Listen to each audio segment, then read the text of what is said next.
Hey guys, Barry Potts here, MarineMax Brick, New Jersey. Today we are showcasing the 2024 Sea Ray 250 SDX Outboard.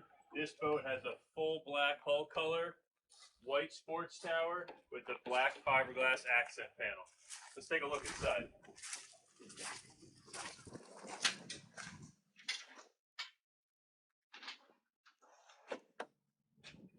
With the 250 SDX, with the seat slid forward in the forward position, you get a massive swim platform back here with aft-facing seats, so you're enjoying the water, kids swimming, it's a great time. When you're driving the boat or entertaining, this seat slides back, backrest flips, and you have all this space here for entertaining.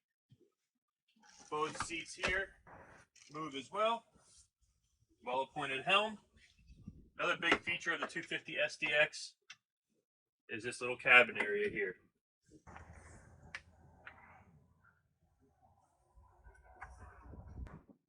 Moving forward to the bow, side walk-through. There's room here for 3 people to sit side by side with a filler cushion here as well to lounge out and get some sun. Thanks again, guys. This is the 250 SDX from Sea Ray. I'm Barry Potts. See you on the water.